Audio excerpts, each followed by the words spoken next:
कहाँ से कैसे सिलेक्ट होते हैं आप लोग? प्रमोशन से है। प्रमोशन से है? पटवारी से? आरआई से। आरआई से। तो इतनी बेसिक समझ तो होगी आपको अंग्रेजी की कि आपके अधिकारी बताते नहीं है कि क्या करना है? सर वही मिसअंडरस्टैंडिंग हो गई सर उस। नमस्कार, मैं हूं ब्रजेंद्र मिश्रा। आप देख रहे हैं न्यूज ट्रैप ऑनलाइन। आज हम आपको एक ऐसी खबर दिखा रहे हैं जिसमें एक ऐसा तहसीलदार जिसे इंग्लिश नहीं आती और तो और वो हाई कोर्ट का जो जजमेंट था उसको नहीं समझ पाया।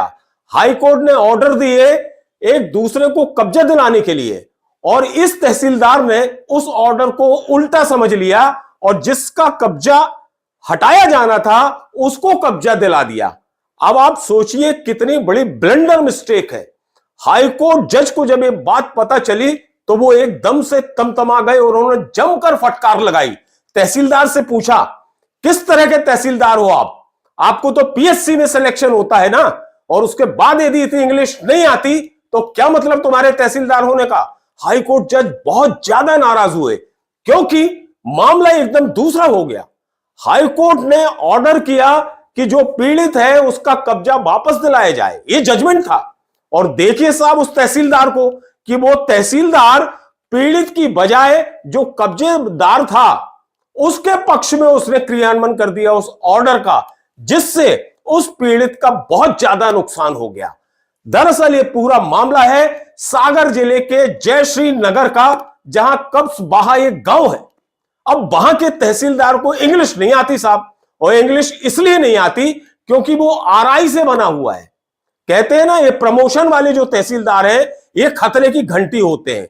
इनसे तो इंग्लिश तो छोड़िए साहब, हिंदी भी ठीक से नहीं बनती। और इसी का दुष्परिणाम है कि ये बेचारा, ये जो पीड़ित है, इसकी जमीन पर कब्जा दिलाने के आदेश माननीय हाई कोर्ट ने दिए थे और इस तहसीलदार ने उल्टा कर दिया। जिसको कब्जा दिलाना था उसका कब्जा छिनवा दिया और जिससे कब्जा छीनना था उसको कब्जा दिला दिया। ये स्थिति ये बनी कि जो कब्जेदार था वो बाहुबली था।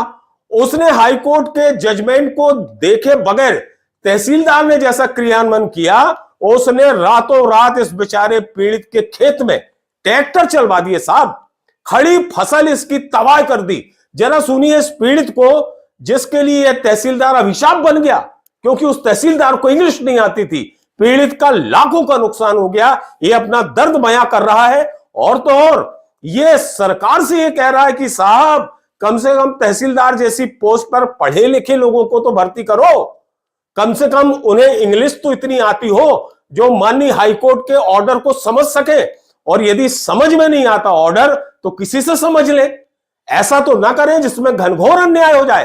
हाईकोर्ट न्याय कर रहा, जस्टिस कर रहा, और ये तहसीलदार अनपढ़ बनकर दुरुपयोग कर रहा उस ऑर्डर का और अन्याय कर रहा है ऐसे पीड़ितों के साथ। जरा इस पीड़ित का आप दर्द सुनिए क्योंकि ये पेशे से मजदूर है। जबलपुर का मामला है जिसमें हम कुछ नहीं कर सकते सर, पर इतनी बात थी सर। और बस हमने फिर उनके हाथ जोड़े, पांव पड़े कि सर 2 दिन की रुक जाओ, वही फसल खड़ी है, सिर्फ 2 दिन की लाने, तीसरे दिन सर आप जो आपके फैसले में वो कर देना। लेकिन सर 2 दिन की भी हमारी साहब ने नहीं सुनी थी। और सर वो के बाद में वहाँ फिर उनका नपती करके सब ट्रैक्टर चलवा दिए सर। फसल खड़ी फसल में ट्रैक्टर चलवा दो, उनकी लाने सब नाप दी सर पूरे। वो होगा हम लोग वहाँ पे पहुँचे ही नहीं है सर। फिर उसके बाद सर अधिकारी लोग उनको नाप के आए तो फिर रात्रि में 11 बजे जो हाई कोर्ट से आदेश हुआ कि आदेश हुआ ही नहीं था ऐसा कुछ, तो उनके लिए फ़ोन गए सर। तो फिर हमारे लिए सुबह सुबह से बिल्कुल इनका फ़ोन, तहसीलदार का, आरआई साहब का फ़ोन, पटवारी साहब का फ़ोन आता रहा कि जज चलो आपका कब्जा वापस दिलाना है। तो सर हम लोगों के लिए वो फिर फ़ोन लगाए तो कब्जा वापस के लिए भगत फिरे। फिर हमारे कब्जा वापस दिलाया सर उसी 15 तारीख को। फिर 14 को उनको कर दिया तो 15 को हमारा तत्काल कि वो हाई कोर्ट की तरफ से आया कि ऐसा कुछ भी नहीं था, न कोई आदेश था, न कोई बिना आदेश के, बिना पढ़े लिखे सर बिल्कुल अनपढ़ जैसा काम कर दिया था सर। जैसे पढ़ा हुआ उनको लिए आता ही नहीं वो बिल्कुल। हमारा सरकार से निवेदन है कि सर हम तो मजदूर हैं, पढ़े लिखे नहीं हैं, इसलिए मजदूरी करते हैं। लेकिन जो प्रशासन में अधिकारी लोग हैं उनको तो प्रशासन को ऐसा रखना चाहिए कि जो कि पढ़े लिखे हों, पढ़ी लिखी भाषा समझे, देख करके पढ़ के करें, बिना वो कर दो बिना पढ़े लिखो जैसा। देखा ही नहीं है और कुछ समझा ही नहीं है और जाके आदेश कर दिया। हमारा सर जो 2 लाख का नुकसान हुआ अब जो को भरेगा? हमारा तो सर नुकसान हो गया पूरा। इन तहसीलदार साहब को हाई कोर्ट जज ने भी जमकर फटकार लगाई और फटकार लगाना बिल्कुल लाजमी था, क्योंकि साहब हाई कोर्ट जज ने तो जो पीड़ित है उसको न्याय दिलाया था। जजमेंट जो किया था उसके विपरीत इस तहसीलदार ने उसका क्रियान्वयन कर दिया, इंप्लीमेंटेशन उसका गलत कर दिया। इससे हाई कोर्ट जज बहुत नाराज हो गए। जरा सुनिए जज साहब ने किस तरह से फटकार लगाई इस अनपढ़ तहसीलदार को। तो है सर, ये गलती तो हुई। वो मिसअंडरस्टैंडिंग इस बात पर हुई कि जो इलेक्शन एक बार में सर प्रीवियस जो 250 है उसी को ये समझ बैठे, ये हाई कोर्ट के आर्डर को समझने में गलती की उसके बीच, बस इस केस नहीं तो ये तो पीएससी से सिलेक्ट होते हैं ना, कहाँ से कैसे सिलेक्ट होते हैं आप लोग? प्रमोशन से है, प्रमोशन से आए, पटवारी से, आरआई से। आरआई से।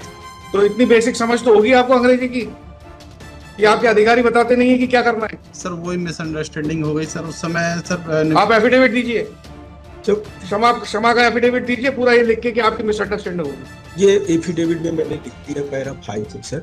दूसरी चीज है सर कि कल जब हाई कोर्ट का नोटिस गया तो उसको अगेन पोजीशन हैंडओवर कर दिया गया पिटिशनर को सेवा। बहरहाल अब स्थिति यह बनी है कि हाई कोर्ट जज ने जो कलेक्टर है संदीप जीआर उनको तलब किया है और उनको कोर्ट में हाजिर होने के आदेश दिए हैं। और इस तहसीलदार से जो एक तरह से बिना पढ़ा लिखा सा समझ में आता है, उसे हाई कोर्ट के जजमेंट समझ में नहीं आया। यदि इंग्लिश उसको समझ में नहीं आई तो उसको किसी से समझ लेना था। तहसीलदार तो एक बहुत बड़ी पोस्ट होती है, पढ़े लिखे लोग ही उसमें बैठते हैं। तो क्या आजकल अनपढ़ टाइप के लोग तहसीलदार बनने लगे हैं? और खास तौर पर खतरा उनसे रहता है जो पटवारी से आरआई बनते हैं और आरआई से प्रमोशन पाकर तहसीलदार बन जाते हैं। और इस तरह के तहसीलदारों की संख्या बहुत ज्यादा हो गई है। दरअसल तहसीलदार की जो पोस्टिंग होना चाहिए, जो भर्ती होना चाहिए, वो पीएससी से होती है, तो वहां क्वालिफाइड लोग आते हैं। कम से कम उन्हें इतनी इंग्लिश तो आती है कि हाई कोर्ट के ऑर्डर को वो समझ सके। लेकिन साहब जो आरआई से पटवारी, पटवारी से आरआई और आरआई से फिर तहसीलदार बनते हैं, उनके साथ इसी तरह भ्रम की स्थिति होती है। हाई कोर्ट में जब इस सफाई दी गई उस तहसीलदार की तरफ से कि साहब ये मिसअंडरस्टैंडिंग हो गई है, तो हाई कोर्ट जज ने कहा कि आप हलफनामा दीजिए, उस पर लिख कर दीजिए। और कलेक्टर संदीप जीआर को हाई कोर्ट जज ने तलब किया है जवाब पेश करने के लिए। बहरहाल ये मामला एक आईना है कि मध्य प्रदेश के तमाम जिलों में किस तरह के तहसीलदार बैठे हुए हैं। बहुत से तहसीलदारों को इंग्लिश नहीं आती और बहुत से तहसीलदार ऐसे हैं जिन्हें ना इंग्लिश आती ना हिंदी आती। अब आप सोचिए ऐसे में क्या होगा उन पीड़ितों का, जमीन जायदाद के मामलों का क्या होगा, कैसे इंसाफ मिलेगा, कैसे न्याय मिलेगा जब हाई कोर्ट के जज के ऑर्डर को तहसीलदार नहीं समझ पा रहा और ना समझी में वो गलत व्यक्ति को कब्जा दिला रहा है, जिससे कब्जा छीनना था उसको कब्जा दिला रहा है और जिसे कब्जा मिलना था उसका कब्जा अलग कर रहा है। ये कितने बड़े दुर्भाग्य की बात है। ये बहुत बड़ा चिंता और चिंतन का विषय है कि तहसीलदार की सीट पर कम से कम सरकार पढ़े लिखे लोगों को भर्ती करे और ऐसे तहसीलदारों को कुर्सी दे जिन्हें कम से कम इंग्लिश जरूर आती हो।